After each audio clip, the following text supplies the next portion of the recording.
Hello दोस्तों, आज हम बात करेंगे टाइप 2 रेस्पिरेटरी फेलियर में, यानी ऐसे लोगों में जहां हाइपर कैप्निक रेस्पिरेटरी फेलियर होता है, यानी कार्बन डाइऑक्साइड लेवल्स बढ़ जाता है। ऑक्सीजन सैचुरेशन भले सेम रहे, नॉर्मल रहे, लेकिन कार्बन डाइऑक्साइड लेवल बढ़ जाता है। ये कौन सी बीमारियों में होता है, क्या इसके कारण होते हैं, क्या इसके लक्षण होते हैं और कैसे हम इसको मैनेज करते हैं, ये सारी चीज़ों पर हम बात करेंगे। रेस्पिरेटरी फेलियर बेसिकली ज़्यादातर 3 टाइप्स का होता है, टाइप 1, टाइप 2, टाइप 3। टाइप 1 में ऑक्सीजन कम हो जाता है, कार्बन डाइऑक्साइड ठीक रहता है। टाइप 2 में कार्बन डाइऑक्साइड बढ़ जाता है, ऑक्सीजन ठीक रहता है। और टाइप 3 में दोनों का मिक्स पैटर्न रहता है। आज हम बात करेंगे टाइप 2 पर। टाइप 1 पर हमने ऑलरेडी एक सेपरेट वीडियो किया जो आपके हमारे चैनल पर देख सकते हैं। आज का टॉपिक है हाइपर कैप्निक वेंटिलेटरी फेलियर या रेस्पिरेटरी फेलियर। टॉपिक पर जाने से पहले जो लोग हमारे चैनल पर नए हैं उन्हें रिक्वेस्ट करूँगा हमारे चैनल को सब्सक्राइब करें, वीडियोज़ को लाइक करें, शेयर करें, फॉलो करें, कमेंट करें, पूरा देखिए। टॉपिक बहुत ही इंपॉर्टेंट है, इसलिए इसे एंड तक देखिएगा। चलिए शुरू करते हैं इंपॉर्टेंट वीडियो।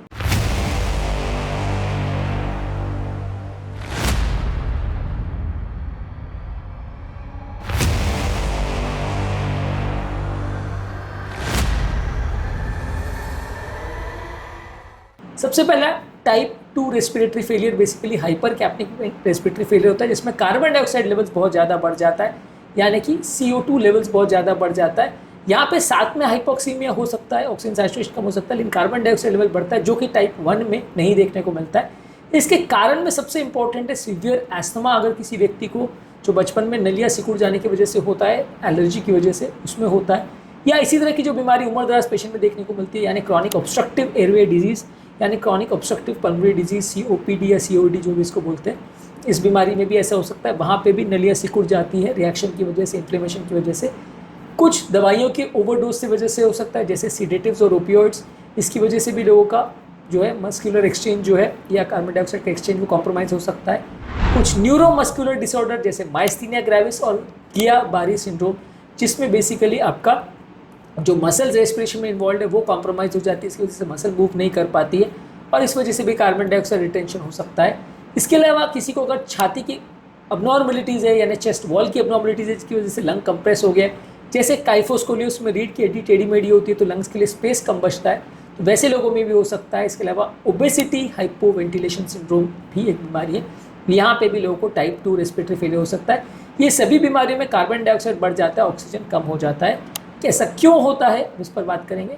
बेसिकली इसके 2 पैथोफिजियोलॉजी है। एल्वुलर हाइपोवेंटिलेशन, यानी कि आम व्यक्ति को वेंटिलेशन जो है एल्वुलाई के लेवल पे वो कॉम्प्रोमाइज़ होता है, जिसकी वजह से CO2 रिटेंशन हो सकता है। इसका होने का कारण ये हो सकता है कि या तो रेस्पिरेटरी ड्राइव नहीं, यानी ब्रेन से मैसेज नहीं जा रहा किसी दवाई की वजह से या किसी बीमारी की वजह से कि आपको वेंटिलेट करना है, तो मसल्स प्रॉपर काम नहीं कर रही, जितना बार मसल्स को काम करना है वैसा नहीं कर पा रही। इसके अलावा मसल्स की कोई वीकनेस हो गई है, जैसे कोई न्यूरोमस्कुलर डिजीज है, जैसे गिया-बारी सिंड्रोम है, माइस्थीनिया ग्रेविस की मसल्स को सिग्नल तो जा रहा है लेकिन मसल ही इतनी ताकत नहीं है कि वो काम कर सके। या कोई ऐसी बीमारी है जिसकी वजह से अगर व्यक्ति को बहुत ज़्यादा ओबेसिटी है या काइफोस्कोलियोसिस है, तो इसकी वजह से छाती का स्पेस ही कम हो गया है, तो वर्क जो एक्स्ट्रा करना पड़ रहा है वो लंग्स को वो बहुत ज़्यादा हो जा रहा है। लंग्स की मसल्स को बहुत एक्स्ट्रा उस स्पेस कम होने की वजह से मेहनत करनी पड़ रही है, जिसकी वजह से वर्क ऑफ ब्रीदिंग बढ़ जा रहा है। इसके अलावा ऑब्वियसली सीवियर एस्थमा में या COPD में ऐसा हो सकता है कि जहाँ पे नलियों सिकुड़ जाने की वजह से बहुत ज़्यादा ऑक्सीजन एक्सचेंज नहीं हो पा रहा है, प्रॉपर्ली रिटेन हो जा रहा है, carbon dioxide proper flush out नहीं हो पा रही क्योंकि एक्सपिरेशन बढ़ जाता है इस तरह के केस में। और इसके अलावा होता है वेंटिलेशन परफ्यूजन मिसमैच, वो भी थोड़ा सा कॉन्ट्रीब्यूट करता है, लेकिन टाइप 1 में इसका कॉन्ट्रीब्यूशन ज़्यादा होता है, जहाँ पे हवा आ रही है ब्लड नहीं आ रहा है, या ब्लड आ रहा है हवा नहीं आ रहा है, इन दोनों में आपस में मिसमैच है वेंटिलेशन और ब्लड के एक्सचेंज में, तो वहाँ पे भी टाइप 2 रेस्पिरेटरी फेलियर हो सकता है, हालांकि टाइप 1 के चांसेस ज़्यादा है। इसके क्लिनिकल फीचर्स भी लगभग वैसे ही हैं, लेकिन थोड़ा सा फ़र्क है। इसमें भी व्यक्ति को बहुत ज़्यादा श्वास फूलेगी, श्वास ज़्यादा चलने का एहसास होगा, गहरी गहरी सांस लेगा। लेकिन इसमें एक इंपॉर्टेंट फीचर है कि कार्बन डाइऑक्साइड लेवल्स बहुत ज़्यादा बढ़ जाने की वजह से ब्रेन पर असर होता है, जिसकी वजह से बहुत ज़्यादा व्यक्ति कमज़ोर हो जाता है, उसके सर में दर्द होने लगता है और जिसकी वजह से वो कई बार ऑल्टर्ड सेंसोरियम में या गफलत में भी चला जाता है, जिसकी वजह से एस्टेरिसिस करके फिनोमेना होता है, जिसमें हाथ में एक फ्लैपिंग ट्रेमर्स आता है। हाथ को ऑब्स्ट्रेटर को तो कंटिन्यूस हार्ट टिक नहीं पाएगा, कंटिन्यूस एक फ्लैप करता रहेगा, को फ्लैपिंग ट्रेमर्स बोलते हैं, ये भी देखने को मिल सकता है। इसके अलावा इस तरह के लोगों की पल्स बहुत ज़्यादा बाउंडिंग होगी या पल्स का वॉल्यूम बहुत ज़्यादा होगा, ये इंपॉर्टेंट क्लिनिकल फीचर्स देखने को मिलते हैं यदि किसी व्यक्ति को टाइप 2 रेस्पिरेटरी फेलियर है। इसके अलावा एक ओवरलैप या मिक्स रेस्पिरेटरी फेलियर पैटर्न भी होता है, जहाँ पे टाइप 1 और टाइप 2 दोनों ही देखने को मिलते हैं, या जैसी कंडीशन है जहाँ पे व्यक्ति को एस्थमा या COPD भी है, साथ में अगर निमोनिया भी हो गया, तो दोनों ही प्रॉब्लम्स एक साथ देखने को मिलते हैं, तो उसको मिक्स पैटर्न बोलते हैं कि जहाँ कार्बन डाइऑक्साइड भी बढ़ा है, ऑक्सीजन भी कम है, तो ये मिक्स पैटर्न होता है जो भी कई बार देखने को मिलता है। ये रेस्पिरेटरी फेलियर यानी टाइप 2 रेस्पिरेटरी फेलियर को मैनेज कैसे किया जाएगा? व्यक्ति को नॉन इन्वेजिव वेंटिलेटर पर या इन्वेजिव वेंटिलेटर पर रखा जाएगा, जिससे हाई प्रेशर उसको ऑक्सीजन दिया जाएगा। ये ऑक्सीजन थेरेपी हाई प्रेशर पर जब दिया जाता है तो ये ऑक्सीजन जो काम है वो ज़्यादा सुचारू रूप में हो सकता है। जब तक नॉर्मल या नेचुरल प्रोसेस रिकवर नहीं होता तब तक उसे कंपनसेट किया जाता है, ताकि व्यक्ति की कंडीशन डिटोरिएट ना हो और उसका ऑक्सीजन कॉम्प्रोमाइज़ ना हो।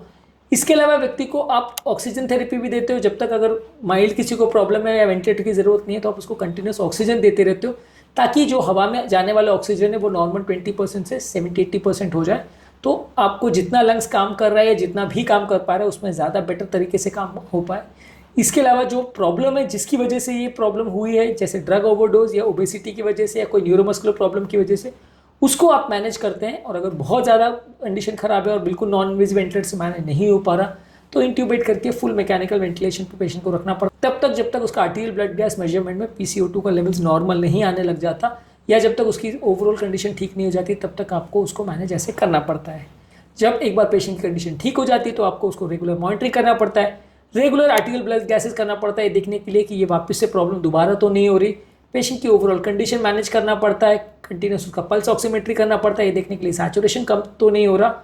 और इसके अलावा पेशेंट का जो बीमारी है उसको रेगुलर मैनेज और मेंटेन करना पड़ता है, उसके लिए ट्रीटमेंट करना पड़ता है ताकि दोबारा ये तकलीफ ना आए। लॉन्ग टर्म फॉलोअप उसका करना पड़ता है, लॉन्ग टर्म उसकी मॉनिटरिंग उसकी आवश्यकता है लाइफ टाइम, ताकि उसको तकलीफ दोबारा ना आए, क्योंकि इस तरह की प्रॉब्लम्स वापस बार बार पलट के आ सकती हैं। आज के टॉपिक में हमने बात करी टाइप 2 वेंटिलेटर फेलियर या टाइप 2 रेस्पिरेटरी फेलियर के बारे में, जिसमें ब्लड का कार्बन डाइऑक्साइड लेवल्स बढ़ जाता है, ऑक्सीजन लेवल्स नॉर्मल रहता है। ये क्या होता है, किन कंडीशंस में होता है और क्या इसके कारण हैं, कैसे इसको ट्रीट करते हैं, इस बारे में हमने बात करी। टाइप 1 रेस्पिरेटरी फेलियर पर हमने अलग से बात करी है और लंग्स की बाकी डील्स पर भी और भी बहुत सारे वीडियोस हमारे चैनल पर अवेलेबल हैं, इन सभी को चेकआउट करिए। टॉपिक एंड करने से पहले जो लोग हमारे चैनल पर नए हैं उन्हें रिक्वेस्ट करूँगा कि चैनल को सब्सक्राइब करें, वीडियोज़ को लाइक करें, शेयर करें, फॉलो करें, कमेंट करें, पूरा थैंक यू।